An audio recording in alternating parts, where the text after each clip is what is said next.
बिस्मिल्लाहिर्रहमानिर्रहीम। Welcome to recipe है with Lubna. आज आप सीखेंगे कि कमर्शियल आइसक्रीम घर पे किस तरह बनाई जा सकती है। बहुत ही कम चीज़ें हैं, हार्डली 2 to 3 इंग्रेडिएंट हैं और रिज़ल्ट ऐसा आएगा कि जब आप बनाएंगे तो आप इसके बाद कभी भी बाज़ार से आइसक्रीम नहीं लेके आएंगे। करना क्या है जी, हमने ली है विप टॉपिंग। मैं रिच की इस्तेमाल कर रही हूँ।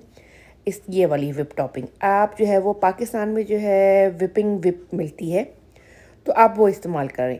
अच्छा, ये ऑलरेडी स्वीट होती है, इसमें किसी किस्म का शुगर ऐड करने की ज़रूरत नहीं। ये मैंने फ्रीज़र में रखी हुई थी, फ्रीज़र से आधे घंटे के पहले मैंने निकाली है बीट करने से।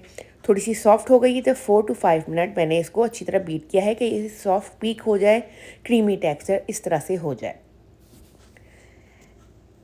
जितनी चिल्ड होगी ये क्रीम उतनी ही अच्छी आपकी बीट होगी और आइसक्रीम अच्छी बनेगी। सीएमसी पाउडर 1 टीस्पून भर के डाला है। सीएमसी पाउडर कमर्शियली इस्तेमाल होता है जिससे आइसक्रीम में क्रिस्टल नहीं बनते। अब 3 से 4 मिनट अगेन हमने इसको बीट किया है, तो ये जो बेसिक आइसक्रीम का मिक्सचर है हमारा वो रेडी है। अब मैं क्या करूँगी, इसको हाफ़ डिवाइड कर दूँगी।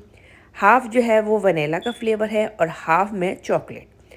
अब हाफ़ जो है वो मैंने कंटेनर में डाल दूँगी जिसमें मैंने आइसक्रीम जमानी है।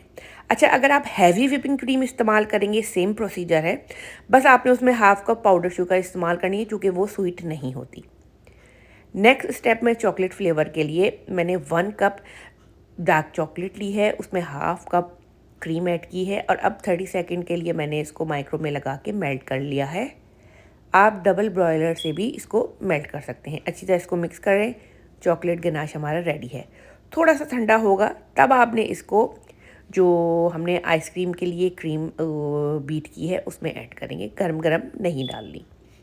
अब हमने ये चॉकलेट गनाश इसमें डाल के इसको अच्छे तरीके से मिक्स करना है।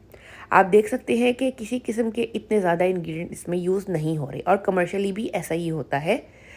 अब इसको और मज़ीद फ्लेवर देने के लिए 1 टीस्पून भर के मैंने कोको पाउडर डालना है और अच्छी तरह इसको मिक्स कर लूँगी। जो है कमर्शियली कोई condense milk, custard milk powder, किसी किस्म की ये चीज़ें यूज़ नहीं होती।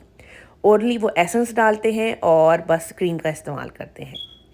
अब जो चॉकलेट फ्लेवर है वो मैं वनीला के जो फ्लेवर है उसके ऊपर डालूँगी और उसको जो है किसी भी नाइफ फोक की मदद से इस तरह से इसको मिक्स करूँगी, जिस तरह मार्बल इफ़ेक्ट या स्रिल इफ़ेक्ट दे दूँगी।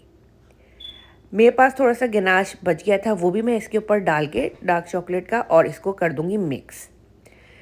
इसके बाद अच्छा, अगर लाइट आपके पास कंटिन्यूसली आ रही है तो 4 to 6 आवर में फ्रीज़र में ये परफेक्टली रेडी हो जाएगी, अदरवाइज़ आप इसको ओवरनाइट छोड़ें।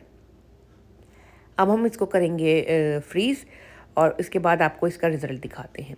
हाँ जी, अब ये हमारी आइसक्रीम फुल्ली रेडी हो गई है। जब आप इसको निकालें तो इसको तकरीबन आधा घंटा ऐसे ही छोड़ दें, 15-20 मिनट, ताकि थोड़ी सॉफ्ट हो जाए, तो ये आसानी से निकलेगी। अब हम इसको सर्व करेंगे। ये बिल्कुल इसका जायका ऐसा है जैसे कि अभी अभी आप बाज़ार से या किसी भी आइसक्रीम शॉप से लेके आए हैं आइसक्रीम। कोई इसमें क्रिस्टल्स नहीं है और बिल्कुल बहुत ही कम चीज़ों से टेस्टी आइसक्रीम आपने घर में बना ली है। तो जो जो टिप्स मैंने आपको दी हैं उसको फॉलो करें। सेम बहुत आसान सा तरीका है, किसी किस्म की आपको आइसक्रीम मशीन की ज़रूरत नहीं है। अपनी मर्ज़ी के पसंद के फ्लेवर आप बनाएं और रेसिपी ज़रूर ट्राई करें।